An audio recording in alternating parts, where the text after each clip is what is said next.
എന്തൊരു വൃത്തിയോടെ കാണിക്കുന്നത്. താമോയിൽ വാങ്ങിച്ചിട്ട് ആ കവർ അതിനകത്ത് കൊണ്ടിട്ട് പൊരിപ്പ് വേണം ഉണ്ടാക്കും അല്ലേ?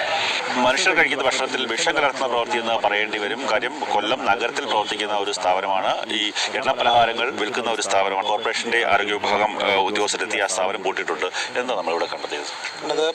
പ്ലാസ്റ്റിക് ഉരുക്കി ഉഴുതുവട പഴംപൊരി പോലുള്ള സാധനങ്ങൾ ഉണ്ടാക്കുമ്പോൾ അതിനകത്ത് ചേർക്കുന്നു. ഈ എണ്ണ തിളച്ച എണ്ണയിലേക്ക് ഇത് ഉരുക്കി ചേർക്കുന്നു. അപ്പം ഉരുക്കി ചേർത്ത ഭാഗവും ഇതിൻ്റെ എല്ലാം കൂടെ ഞങ്ങൾ പിടിച്ചെടുത്തിട്ടുണ്ട്. ഈ സാധനങ്ങൾ മുഴുവൻ പിടിച്ചെടുത്തു. കട ക്ലോസ് ചെയ്യാൻ അനധികൃതമായിട്ടാണ് കട പ്രവർത്തിച്ചു വരുന്നത്. ലൈസൻസ് പോലും എടുത്തിട്ടില്ല.